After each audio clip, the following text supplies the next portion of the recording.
Magandang araw po sa lahat ng nakikinig ng aking vlog. Ito po si Ball Square para sa Ball Square Basketball. Now, para po sa vlog na to ay pag-uusapan natin yung playoff scenario sa parating na quarterfinals. So, yung mismong playoff mismo. So, sa ngayon, karamihan sa mga teams ay nakapaglaro na ng at least siyam. And then, tatlo na lang yung kailangan nilang laruin. Now, if we're actually going to look yung standing nito, ang nangunguna dito is yung Ross, followed by NLEX, and then Barangay Nebra Kings, Meralco, and then TNT, Phoenix, SMB, Magnolia, Converge.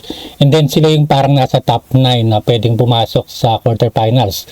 Now, alam natin sa quarterfinals, 8 lang yung papasok, pero dito, siyam yung titignan nating team.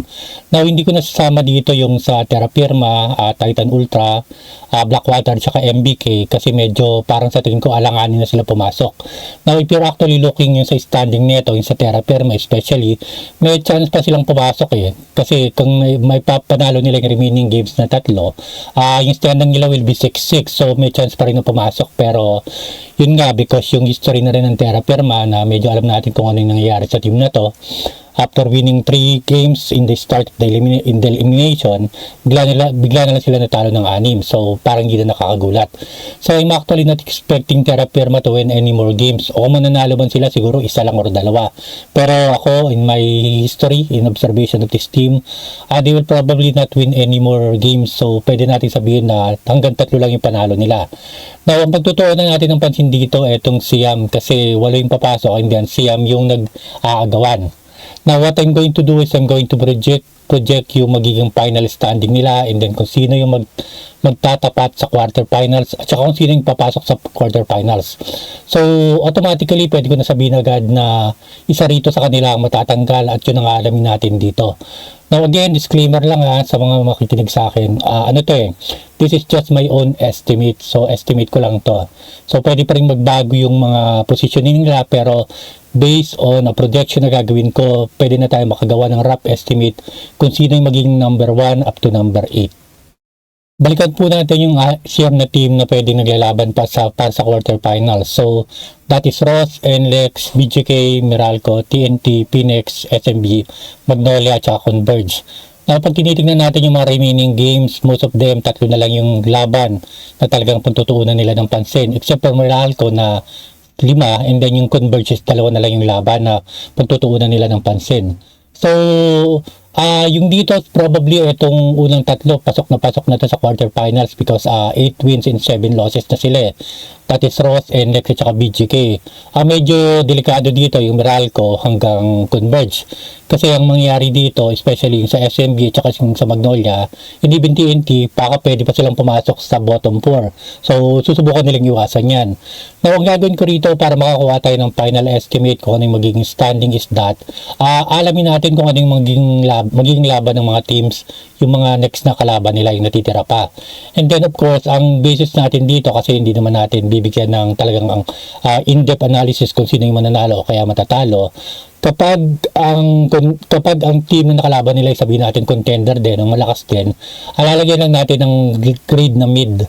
O pag sinabi kong mid, it could either be win or loss.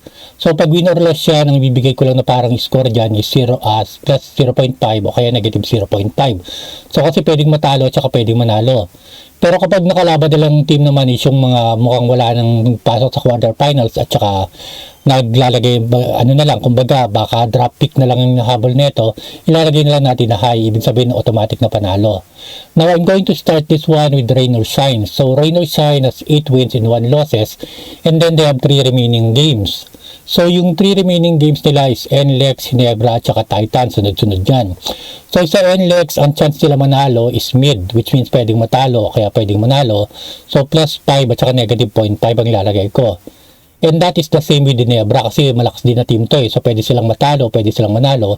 So, to be fair lang, ilalagay ko rito yung score nila is plus 0.5 at saka negative 0.5. Yung last game nila is Titan Ultra. Ang ibibigay ko na lang dito nila na chance is high. Kasi tingin ko hindi na talaga lalaban masyado, yung parang nagpo-position na lang to para sa 51st draft pick. Kasi mukhang hindi na rin naman sila labad sa quarterfinals eh. So, ibibigay ko na score sa kanila is plus 1. Now, para makuha natin yung final estimate natin kung ano yung magiging ranking ng Ross o kaya standing ng Ross, pagkatapos ng elimination, i-add lang natin yung mga plus at yung minus. So yung minus, so yun yung, yun yung matalo. So ito naman plus, ito yung panalo. So 0.5 plus 1 is going to be 2. So lalagyan natin ng plus 2 sa win, magiging siyang 10. And then pagdating naman dito sa loss, 0.5 negative. So maglalagay tayo ng isang talo, that is negative 2. So ako ang estimate ko dito, ang final ranking ng Ross para sa elimination will be approximately approximately 10 and then approximately 2 ang loss niya. So that is my final estimate para sa ranking ng Ross. Now ang second team na titingnan natin, itong team ng NLEX. Now, ang makakalaban nila is yung Rain or Shine, Converge, at Titan Ultra, tatlo din. Now, parang katulad ng sa Ross kanina, yung Rain or Shine, pag nakalaban nila, mid lang ang chance sila manalo. So, pwedeng matalo, pwedeng manalo. And then, pagdating sa Converge is also the same. Kasi nung nagpalit ng import yung Converge, medyo gumanda yung laro nila. So, mid. So, parang 0.5 at saka negative 0.5. Ang huling kalaban nila is Titan Ultra, which means high, probably mananalo sila dyan. So, ilalagay ko is only plus 1. So, pag inad natin yung panalo at saka yung talo nila dito, pwede tayo mag-add ng plus 2 rito sa 7 para maging siyang approximately 9. And then, pwede tayo magdagdag ng isang talo para sa loss, which means 3. So, ang final ranking dito ng NLEX, ang ilalagay ko dito is probably 9 ang magiging panalo nila and then 3 ang magiging talo. So 9-3 probably ang magiging ranking nila. So that is for NLEX. Now, pagdating naman sa Ginebra, ito yung third team ngayon sa ranking. Ang mga makakalaban nila dito, medyo malalakas ng konti. So, Bolts, Rain or Shine, at saka tropang 5G, puro malalakas yan. So, lahat sila probably mid, which means probably matatalo, o kaya pwede mananalo. Now, pag inad ko to yung 0.5, tatlong 0.5 plus, probably ang win na milalagay nila is 1.5, and then yung talo din is 1.5. Now, approximation lang naman to eh. So, ang approximation natin dito, yung final ranking niya is approximately 8.5 wins, pwedeng 9, pwedeng 8. O kaya ang losses naman niya is approximate 3.5. Pwedeng 4 na talo, pwede rin 3 talo. So, hindi natin malalaman kasi ito nga, because yung 3 huling kalaban nila is malalakas din, they could either win or lose, pwedeng lalagay ko na lang na puro mid dyan. And that is for Barangay Ginebra. And then, yung top 4 ngayon, that is going to be yung Meralco Bolts. Tingnan natin. So, meron silang 5 pang kalaban na hindi na nakakalaban at the moment sa elimination. So, sila yung magiging pinaka-busy dito. Now, sunod-sunod to, that's going to be San Miguel, followed by Ginebra, followed by Bossing, Terra Firma, at Timplados. Now, in this case, pag tinitingnan natin yung San Miguel, of course, yung Ginebra, at Timplados, ito yung mga contender, ilalagay lang natin ang chances nila to win is mid, which is plus 0.5 at saka negative 0.5. Ang chance nila na manalo talaga is with Bossing at saka sa Terra Firma. Mukhang kaya nila to eh. Kasi in the first place, wala na rin sa mga to eh.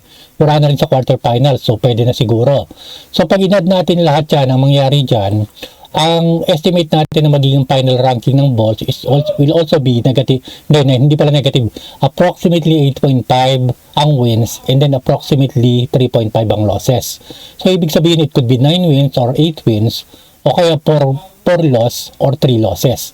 It depends na rin syempre, hindi naman natin alam. Kaya nga sinabi kong approximation lang. Ang next team po na bibigyan natin ng estimate sa final ranking, that's going to be Token Text, tropang 5G. Now, pag tinitingnan natin yung mga team na huling makakalaban niya, that's going to be Phoenix and then Timplados and then Ginebra. Now, sa Timplados at Ginebra, dito medyo mahirapan sila ng konti.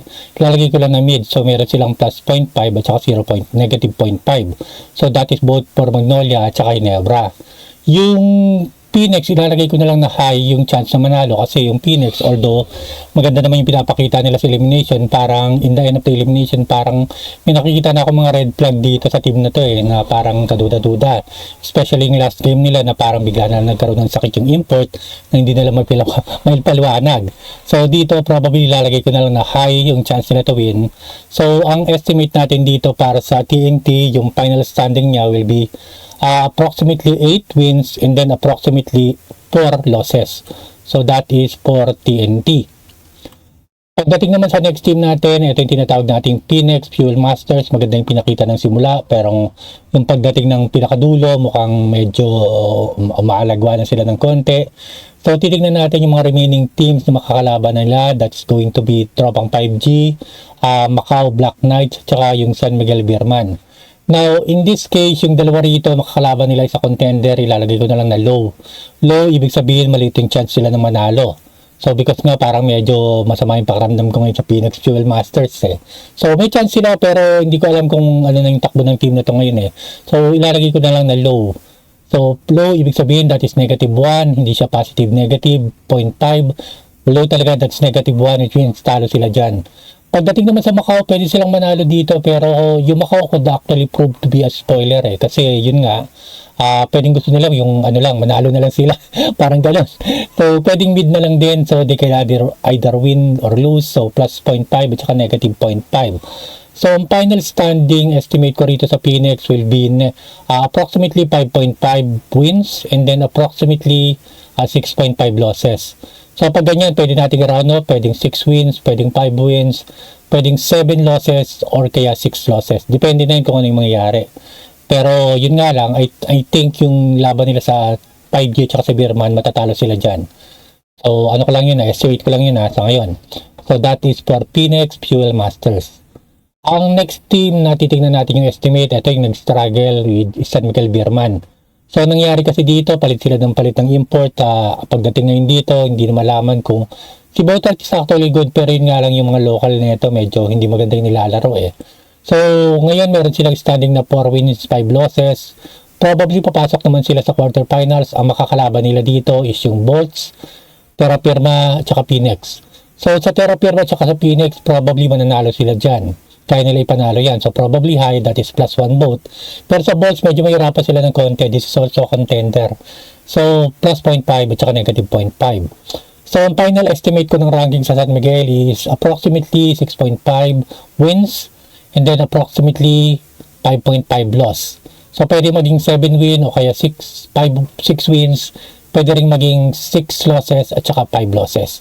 So, yan ang estimate ko para sa Beerman. So, yan ang ranking nila. Probably ranking nila pagkatapos ng elimination. Ang second to the last team na titingnan natin yung chances o yung pinaka-ranking, yung Magnolia Timplados. Ang mga team na makakalaban nila is Titan, Tropang 5G, at Bolts. So, yung Tropang 5G tsaka Bolts, mid lang ang chances nila. Pwedeng manalo, pwedeng matalo. Kaya bibigyan ko ng 0.5 at saka negative 0.5 na score. Ang pwedeng manalo sila dito yung Titan Ultra, very high, that is plus 1. So, ibig sabihin, maglalagay tayo ng plus 2 sa wins nila. And then, maglalagay tayo ng plus 1 sa losses. Ang pinaka-estimate ko na magiging ranking nila sa final elimination, yung pagkataas ng elimination is approximately approximately 6 wins and then approximately 6 losses. So 6-6 ang probably chance nila dyan. And finally, we ended, ito na yung pinaka-last team, ito yung pinaka-siyam, ito yung sabi ko na mukhang wala ng pag-asa to eh. Pero mukhang may pag-asa pa pala. So ang Converge which has a standing of 4 at saka 6. So 4 wins and 6 losses. Now, yung dalawa na lang na uling makakalaban nila dyan, yung NLEX at saka yung Bossing. Yung Bossing, kaya nila to. So, probably lalagay na natin panalo, plus 1. And then, yung NLEX naman mid, pwedeng matalo at saka pwedeng manalo. So, ibig sabihin dito, meron silang 1.5 na pwedeng idagdag sa win. Saka sa loss naman, that's going to be yung tinatawag natin na na 0.5. So, ang final standing nila dito will probably be approximately 5.5 wins. So, pwedeng 6, pwedeng 5. And then pwede rin yung losses naman is approximately 6.5, pwedeng sabihin 7 losses o kaya 6 losses. So ito na yung talagang mga probably approximately lang naman ranking nila eh. Now if we're actually going to go yung mga tinatawag natin, ito yung standing nila, ito yung approximation na yung bago nilang standing. Hindi ito yung current standing nila eh.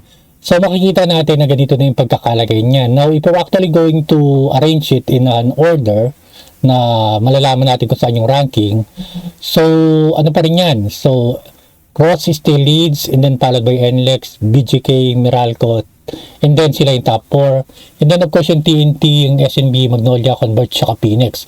So, makikita natin dito yung Converge, saka Phoenix, pareho sila ng standing. So dito, ang mangyayari dito, yung tinatawag nating quotient rule.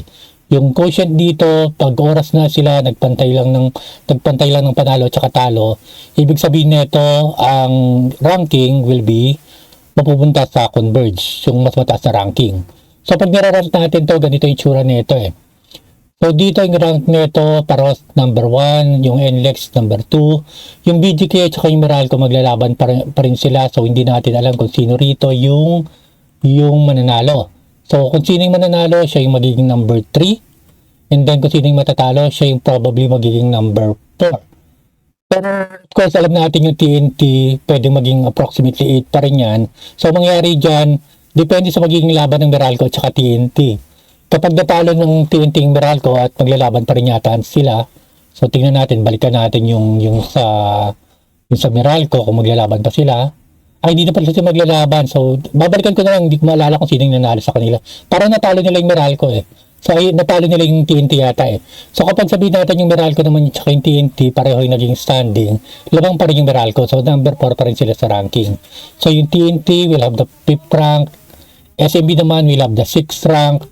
Magnolia will have the 7th rank, and then yung Converge will have the 8th rank kasi yung quotient nga natalo nila yung Phoenix, kahit sabihin natin yung Phoenix pareho ng standing, mapupunta pa rin sa kanila yung 8th spot at yung Phoenix yung malalaglag dito.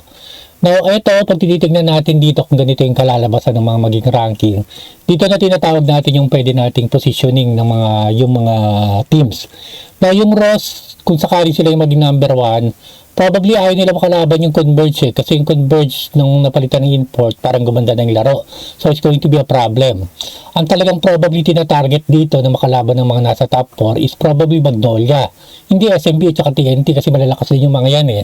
So, kahit sabihin nilang twice to beat sila, pwede silang matalo ng TNT at saka SMB. And maybe even Converge pag naging magandang laro nila.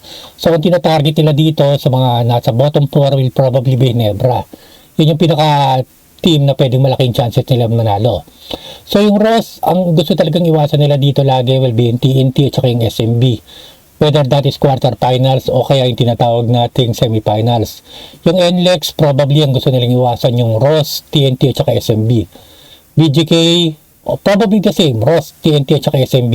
Although pwede siguro sabihin natin TNT at saka SMB sila medyo ilaga nila ng konti kasi ito yung medyo malalakas na pagdating ng playoffs eh. Meralco is the same, TNT at saka SMB, yung Ross pwede. Pero yung Magnolia, probably TNT, SMB at saka Ross. Converge, the same lang. So that is going to be the position, probably position na magiging ranking nila pagdating ng quarterfinals.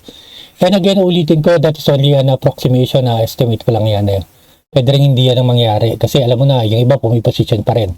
Pero right now, I'm expecting yung Converge na makapasok sa quarterfinals via the help of Phoenix na rin. Kasi yung Phoenix mukhang sila yung malalaglag eh. Actually, akala ko sila yung papasok eh. Pero based yung mga pinapakita nila na movement sa mga current games, medyo napapakamot na lang din ako. So I'm expecting na Converge will actually go to the quarterfinals. Siguro naka-rank 8 sila. And then Phoenix will actually be the one that is eliminated. So, yun po. So that is going to be my vlog. Pasensya na sa aking boses, medyo mainit talaga ngayon. At medyo hindi ako masyado nakakapag-record ng vlog ngayon kasi nga may trabaho rin naman ako eh. So pag mag-oras naman ako, gumagawa naman ako ng vlog. So, thank you very much for listening. Till next time po.